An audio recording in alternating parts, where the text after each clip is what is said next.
원장님, 그럼 이제 뭔가 투명 교정이 눈으로 봤을 땐 베스트일 것 같은데 둘의 좀 장단점이 어떨지 궁금하거든. 이제 환자분들이 느끼시는 가장 큰 장점은 입안에 뭔가 장치가 많이 보이지 않으니까 심미적으로 더 괜찮다라고 장점을 많이 알고 계시는데, 치료하는 입장에서는 사실 장점이 굉장히 많습니다. 예를 들어서 이 틀을 뺀 상태에서 밥을 먹고 양치질을 한 다음에 이 장치를 끼는 거거든요. 그렇기 때문에 교정 철사를 깔아 놓으면 사이사이에 음식물 관리하기가 굉장히 힘들고 충치도 실제로 많이 생깁니다. 그래서 중간중간 계속 치료를 추가적으로 하면서 교정을 끌고 가는 환자분들이 실제로 많이 계세요. 그런데 투명 교정은 이거를 뺀 상태로 관리까지 가능하기 때문에 그냥 교정하든 안 하든 내 치아의 상태는 내가 관리만 잘하면 그대로 잘 보존이 될 수 있다는 게 가장 큰 장점입니다. 그리고 또 한 가지는 우리가 치아를 움직일 때 안전하게 힘을 줘서 움직일 수 있는 치아의 양이라는 것이 논문상 결과로 나와 있어요. 그런데 철사 교정을 하게 되면 하나하나 치아에 어떠한 힘이 가해질지를 조절을 하기가 조금 힘듭니다. 그래서 예를 들어서 많이 튀어나가 있는 치아들일수록 굉장히 센 힘을 받게 되고 그 과정에서 치아가 조금 약해집니다. 어떻게 약해지냐면 뿌리 길이가요 조금씩 녹으면서 짧아져요. 그럼 예를 들어서 발치 교정을 하신 분들 같은 경우는 치아가 많이 삐뚤삐뚤 하시고 치아 움직임을 많이 줘야 되기 때문에 보통은 철사 교정으로 많이 진행을 하시는데, 교정이 끝나고 났는데 앞니가 흔들흔들 하는 경우가 실제로 발생을 하거든요. 그래서 그런 부작용이나 단점들을 최소화하기 위해서 고안이 된 것이 투명 교정이에요. 투명 교정은 치아 하나하나 움직일 수 있는 안전한 양을 다 세팅을 해서 치아를 틀을 끼우는 것이기 때문에 어떻게 보면 훨씬 더 안전하게 진행할 수 있는 교정의 방법이다. 그래서 요새는 저희 치과 같은 경우는 발치 교정 하신 분들, 치아 많이 움직여야 되는 분들은 보통 철사 교정만 설명을 드리고, 발치 교정을 제외한 모든 비발치 교정 케이스에는 투명 교정을 더 추천을 드려요. 원장님, 근데 이제 이 세상에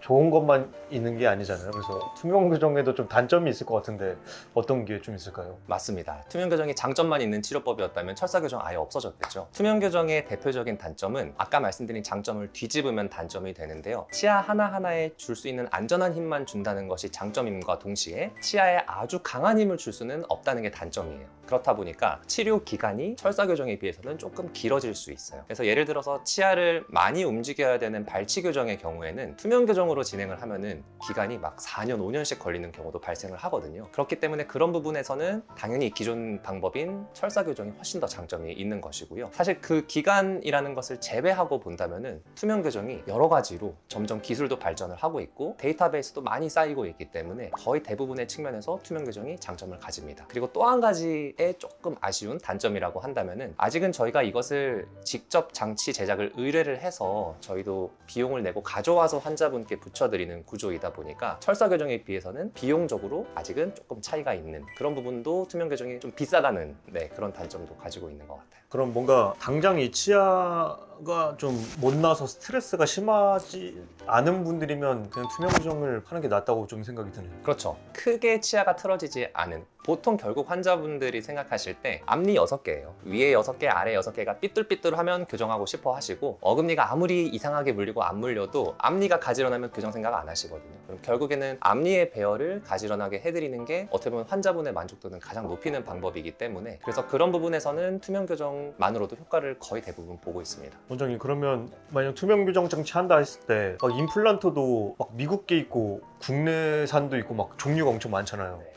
이것도 그런 경우인가요? 그렇습니다. 그래서 투명 교정 장치를 결국은 어느 회사의 투명 교정 장치를 사용하냐에 따라서 뭐 비용이라든지 여러 가지 교정의 원리가 조금씩 달라지는데, 지금 대세로 모두가 알고 조금 익숙할 만한 그런 업체는 인비절라인이라는 업체입니다. 인비절라인이라는 것은 투명 교정 그 자체를 의미하는 게 아니고 회사의 이름이에요. 그래서 미국의 본사를 가지고 있는 회사인데, 우리가 임플란트를 생각을 해봐도 전 세계적으로 가장 대중적인 임플란트 회사는 스트라우만이라는 회사이고요. 굉장히 고가입니다. 그래서 저희가 들여올 때도 굉장히 고가인데, 사실 지금은 대한민국에서 임플란트 회사 오스템이라는 대표적인 회사가 있죠. 그 오스템이라는 회사가 거의 대한민국의 모든 치과에 입점을 해 있는 것처럼 국산 브랜드 중에서 인비절라인을 대체할 수 있는 또 좋은 브랜드들이 많이 있거든요. 그래서 저도 처음에 개원을 하고 이 투명 교정을 시작을 할 때 인비절라인을 할지 아니면 다른 회사와 계약을 할지를 조금 고민을 했는데, 인비절라인이 아무래도 데이터도 가장 많고요. 가장 역사가 오래됐기 때문에 그만큼 예후나 여러 가지 측면에서 좀 장점이 있을 것 같아요. 하지만 이제 시간이 갈수록 투명 교정에 대한 대중성도 많이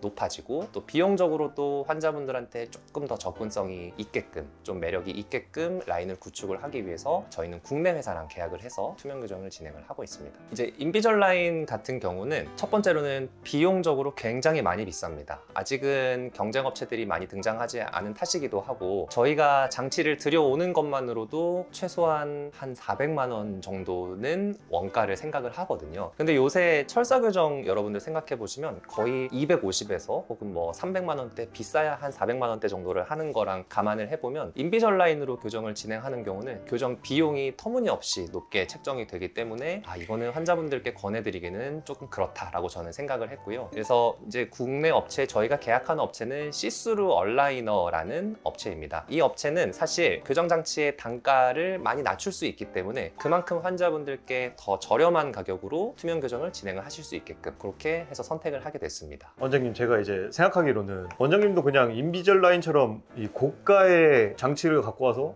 네. 좀 고가로 파는 게 매출 면에서 도움이 될 것 같은데 왜 이런 선택을 하셨는지. 네, 그래서 이제 비용적인 부분도 물론 이제 고려 사항에 있었지만 인비절라인은 무조건 장점만 있는 교정 업체라고 생각을 하지는 않았어요. 근데 대표적으로는 인비절라인에서는 처음 단계부터 마지막 단계까지 모든 틀을 한꺼번에 다 만들어 오기 때문에 변수에 대응을 하려면 추가적으로 조금 교정 과정이 좀 번거로워지는 그런 단점이 있어요. 예를 들어서 우리가 같은 힘을 준다고 해서 치아가 무조건 똑같이 움직이는 건 아니거든요. 사람마다 움직이는 양상도 조금씩 다르고 하기 때문에 중간중간 뭔가 변수가 생겼을 때 다음 장치로 넘어가기가 조금 어려운 경우도 발생을 하고 혹은 사용하고 있는 장치가 깨지거나 찢어졌을 때 그것에 대응을 하기도 굉장히 어렵다는 그런 단점이 있는데요. 제가 계약한 시스루 얼라이너라는 업체는 기본적으로 한 9주 정도 간격으로 한 번씩 내원을 해서 그 당시 상태의 치아 형태대로 다시 그 다음 장치를 제작을 합니다. 그래서 9주 간격으로 계속해서 새로 제작을 장치를 하는 거라고 보시면 돼요. 그렇게 되면은 생각처럼 움직이지 않는 치아가 있더라도 그쪽 치아의 현재 상황에 맞춰서 조금 더 센 힘을 줄 수 있게 장치를 재구성을 하거나 처음에 계획했던 것과 조금 다른 길로 엇나가게 됐을 때 거기에 맞게 대응하기가 굉장히 용이하다는 측면이 있어서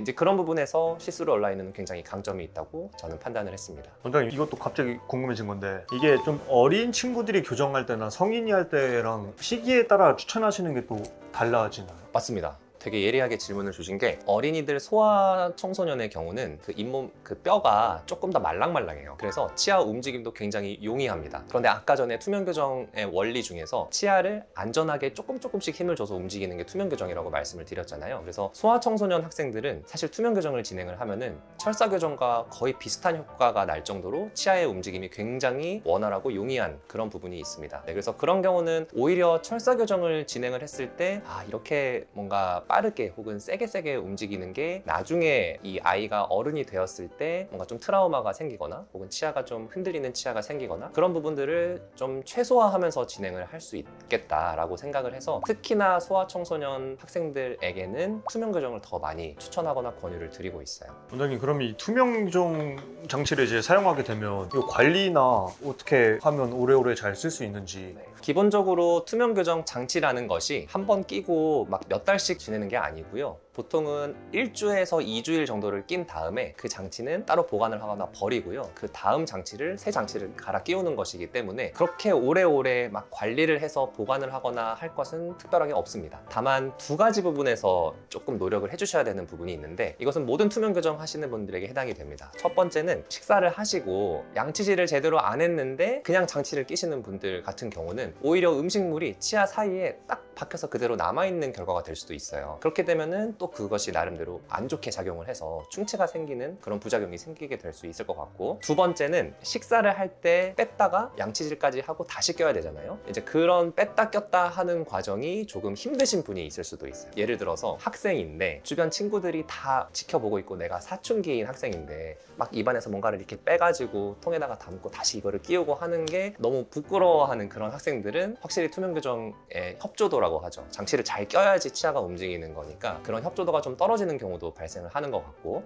예를 들어서 어머님들 중에서 우리 애는 장치 뺐다 꼈다 하는 거 그거 절대로 안 하래니까 그냥 처음부터 철사 교정으로 해주세요 라고 말씀을 주시는 분들도 있어요. 그래서 이제 그런 부분에서 환자의 협조도가 교정 결과에 굉장히 영향을 좀 미친다라는 그런 두 가지 측면에서 환자분들이 조금 더 노력을 해주셔야지 효과가 잘 나는 그런 부분이 있습니다. 원장님, 그러면 자주 꼈다 뺐다 하다 보면 잃어버리거나 뭔가 망가뜨릴 가능성이 있을 것 같은데 한 번 망가뜨리면 어떻게 되는 건지. 네, 그럴 상황을 대비해서 같은 장치를, 얇은 장치를 일주일을 끼고요, 그다음에 조금 두꺼운 장치를 2주일 동안 끼도록 같은 장치를 두 가지 버전으로 같이 드리거든요. 그럼 총 3주 동안 끼시는 건데, 얇은 장치가 찢어지거나 깨지거나 그걸 잃어버렸다 라고 하면은 그 다음 장치, 두꺼운 장치를 그냥 끼시면 되는 거고요. 반대로 두꺼운 장치가 깨졌거나 그걸 잃어버렸다 하면은 그 전에 착용하던 얇은 장치만 착용하시다가 치과에 내원을 하시는 거예요. 그래서 투명 교정 전반에 대해서 오늘 좀 알아봤는데요. 여러분들이 흔하게 들어봤음직한 인비절라인이라는 것은 결국은 투명 교정 회사의 이름이다. 그리고 지금은 전 세계적으로 굉장히 가장 대중적인 브랜드이기는 하지만 투명 교정 업계도 굉장히 발전을 하고 있기 때문에 우리나라에서도 굉장히 그에 못지않은 굉장히 큰 장점을 가진 브랜드들이 계속해서 발전을 하고 있다 정도로 알아주시면 좋을 것 같고, 또 투명 교정을 시작을 하기 전에 오늘 영상 좀 참고를 하셔서 무조건 아무런 노력 없이 되는 것은 없는 것 같아요. 환자분들도 좀 교정하는 과정에서 발생할 수 있는 주의사항이나 이런 걸 좀 꼼꼼하게 숙지를 하셔서 교정을 선택을 하시면 좋을 것 같습니다. 이상으로 건치학개론의 장원 원장이었습니다. 구독과 좋아요, 알림 설정 부탁드립니다. 감사합니다.